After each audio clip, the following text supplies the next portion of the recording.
नमस्ते दोस्तों। आज हम धन बनाने के रहस्यों में उतरेंगे जो दुनिया के सबसे अमीर लोग पहले से ही जानते हैं। क्या आप जानते हैं कि दुनिया का 99% पैसा केवल 1% आबादी के पास है? ऐसा इसलिए है क्योंकि वे जानते हैं कि अपने पैसों को कहां लगाना है ताकि वह बढ़े। वे समझते हैं कि धन कमाना ज्यादा काम करने से नहीं, बल्कि अपने पैसों को अपने लिए काम करने से होता है। यह एसेट्स हासिल करने के बारे में है, ऐसी चीजें जो आपकी जेब में पैसा डालती हैं, लायबिलिटीज नहीं, ऐसी चीजें जो पैसा निकाल लेती हैं। तो आज हम इन रहस्यों को उजागर कर रहे हैं और उन शीर्ष 8 एसेट्स के बारे में बता रहे हैं जो आपको लंबी अवधि के धन का निर्माण करने और वित्तीय स्वतंत्रता प्राप्त करने में मदद कर सकते हैं। चाहे आप अभी शुरुआत कर रहे हों या अपने पोर्टफोलियो को डाइवर्सिफाई करना चाह रहे हों, यह वीडियो आपके लिए है। चलो शुरू करते हैं। अब आप सोच रहे होंगे, कैश? क्या यही नहीं है जिसे हम अपने पैसे बढ़ाने के लिए इन्वेस्ट करने की कोशिश कर रहे हैं? और आप सही होंगे, लेकिन यहां एक बात है, कैश फ्लो बहुत महत्वपूर्ण है, खासकर जब आप अभी शुरुआत कर रहे हो। आप कभी भी ऐसी स्थिति में नहीं रहना चाहेंगे जहां आपको अपने इन्वेस्टमेंट्स को नुकसान में बेचने के लिए मजबूर होना पड़े, क्योंकि आपको तुरंत नकदी की आवश्यकता है। अपने कैश रिजर्व को अपने फाइनेंशियल सेफ्टी नेट समझें। यह अप्रत्याशित खर्चों को कवर करने के लिए है, जैसे मेडिकल बिल या कार की मरम्मत। आपकी लंबी अवधि की इन्वेस्टमेंट स्ट्रेटजी को पटरी से उतारे बिना यह मन की शांति भी प्रदान करता है, यह जानकर कि आप अपने रास्ते में आने वाले किसी भी वित्तीय तूफान का सामना कर सकते हैं। लेकिन यहां नकदी के बारे में असली रहस्य है। यह आपके अपॉर्चुनिस्टिक इन्वेस्टिंग के लिए गुप्त हथियार भी है। जब बाजार में गिरावट आती है या कोई बड़ी डील सामने आती है, तो आपको हड़ताल करने के लिए तैयार रहने की आवश्यकता है। हाथ में नकदी होने से आप कम कीमत पर एसेट्स खरीद सकते हैं, लंबे समय में अपने रिटर्न को अधिकतम कर सकते हैं। मूल बात सही संतुलन खोजना है। आप अपने सारे पैसे नकद में नहीं रखना चाहेंगे, क्योंकि समय के साथ इन्फ्लेशन इसके मूल्य को कम कर सकता है। एक अच्छा नियम यह है कि 3 से 6 महीने के लिविंग एक्सपेंसेस एक हाई यील्ड सेविंग्स अकाउंट में हो। अब बात करते हैं रियल एस्टेट की, दुनिया में सबसे पुरानी और सबसे विश्वसनीय संपत्ति निर्माण संपत्ति में से एक। इस बारे में सोचो, लोगों को हमेशा रहने के लिए जगह की आवश्यकता होगी, है ना? यह कंसिस्टेंट डिमांड ही रियल एस्टेट को इतना शक्तिशाली निवेश बनाती है। लेकिन रियल एस्टेट की खूबसूरती सिर्फ अप्रिशिएशन से कहीं आगे जाती है। सबसे बड़े लाभों में से एक पैसिव इनकम उत्पन्न करने की क्षमता है। किराए की संपत्तियों के मालिक होने से आप हर महीने किराया वसूल कर सकते हैं। नकदी प्रवाह की एक स्थिर धारा बनाना जो समय के साथ बढ़ती है। और जैसे ही आप अपने मॉर्गेज का भुगतान करते हैं, आप इक्विटी का निर्माण कर रहे होते हैं, संपत्ति में अपनी ओनरशिप हिस्सेदारी बढ़ाना। इसका मतलब है कि भले ही संपत्ति के मूल्य स्थिर रहें, फिर भी आप धन का निर्माण कर रहे हैं। रियल एस्टेट कुछ ऐसा प्रदान करता है जो कुछ अन्य संपत्तियां ही प्रदान कर सकती हैं। इनकम के अनेक स्रोत। आप किराए, अप्रिशिएशन से आय अर्जित कर सकते हैं, और यहां तक कि कर लाभ जैसे मूल्यह्रास कटौती। अब मुझे पता है कि आप क्या सोच रहे हैं। रियल एस्टेट के लिए एक महत्वपूर्ण अग्रिम निवेश की आवश्यकता होती है, और आप सही हैं। लेकिन कुंजी छोटी शुरुआत करना और रणनीतिक रूप से आगे बढ़ना है। आप एक छोटी सी संपत्ति से शुरुआत कर सकते हैं, जैसे डुप्लेक्स या कॉन्डो, और अपने मॉर्गेज और खर्चों को कवर करने के लिए किराए की आय का उपयोग करें। रियल एस्टेट एक लंबा खेल है, लेकिन इसके परिणाम जीवन बदलने वाले हो सकते हैं। मान लीजिए, हम सभी high risk, high reward investments की तलाश में नहीं हैं। हम में से कुछ लोग अधिक स्थिर दृष्टिकोण पसंद करते हैं, कम वॉलेटिलिटी के साथ अपने पैसे को लगातार बढ़ाने का एक तरीका। और यहीं पर बॉन्ड्स आते हैं। बॉन्ड्स को उन लोन्स के रूप में सोचें जो आप सरकारों या निगमों को देते हैं। जब आप एक बॉन्ड खरीदते हैं तो आप अनिवार्य रूप से जारीकर्ता को नियमित ब्याज भुगतान और एक निर्दिष्ट परिपक्वता तिथि पर आपके मूलधन की वापसी के बदले में पैसा उधार दे रहे होते हैं। अब बॉन्ड्स में स्टॉक्स जैसी एक्सप्लोसिव ग्रोथ क्षमता नहीं हो सकती है, लेकिन वे कुछ ऐसा प्रदान करते हैं जो स्टॉक्स में अक्सर कमी होती है। प्रिडिक्टेबिलिटी। बॉन्ड्स के साथ आप जानते हैं कि आप कितना ब्याज अर्जित करेंगे और आपको अपना मूलधन कब वापस मिलेगा, जो उन्हें कंजर्वेटिव इन्वेस्टर्स या रिटायरमेंट के करीब आने वालों के लिए एक बढ़िया विकल्प बनाता है। सफल बॉन्ड इन्वेस्टिंग की कुंजी डाइवर्सिफिकेशन है।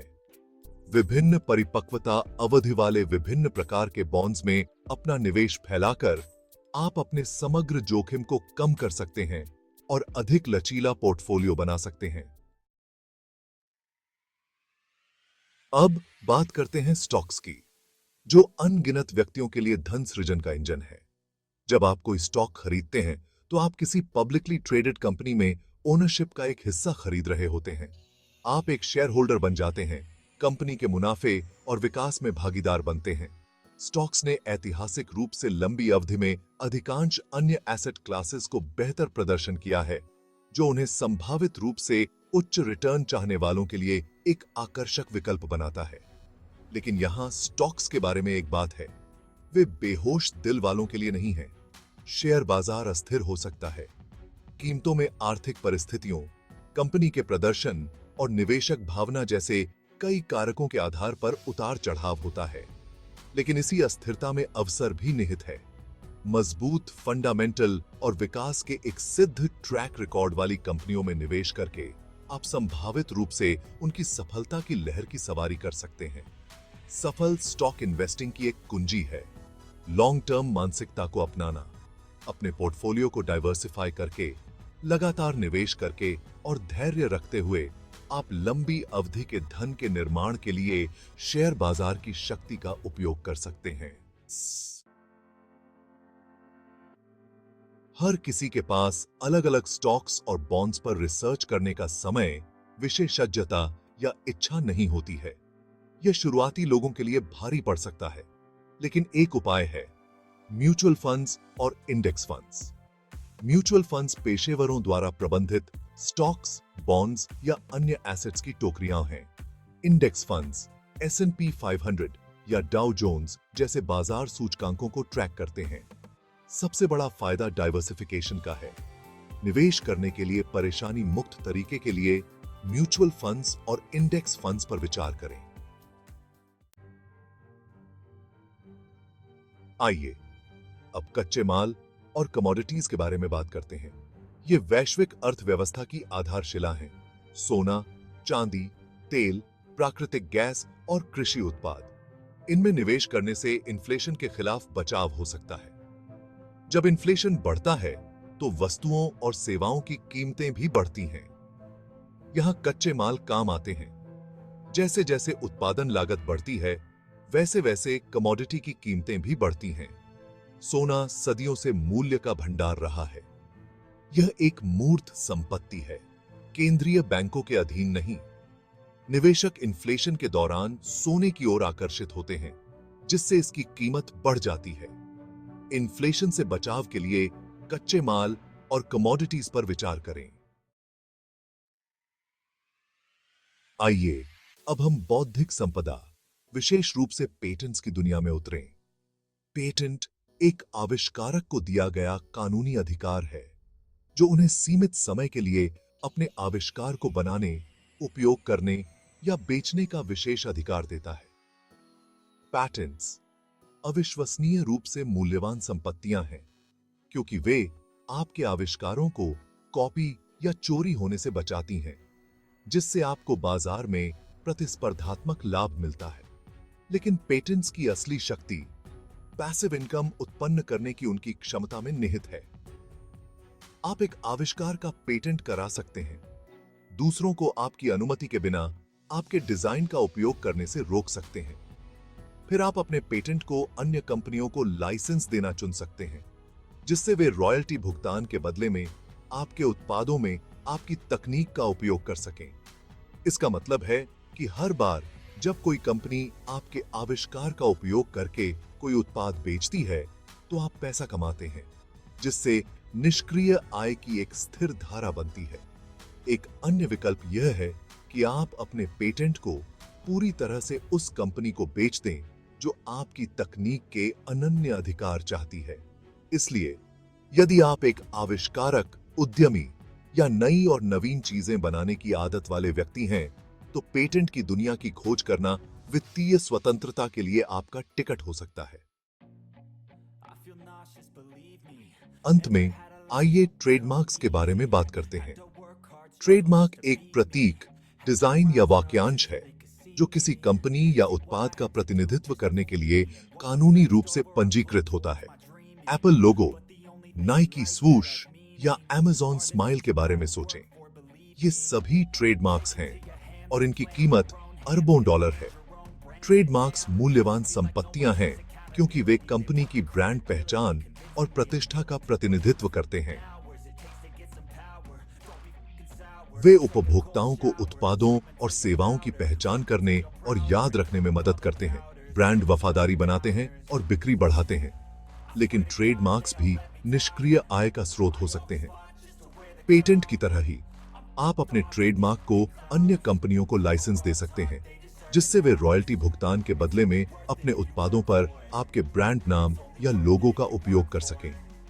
ट्रेडमार्क को मुद्रीकृत करने का दूसरा तरीका फ्रेंचाइजिंग है।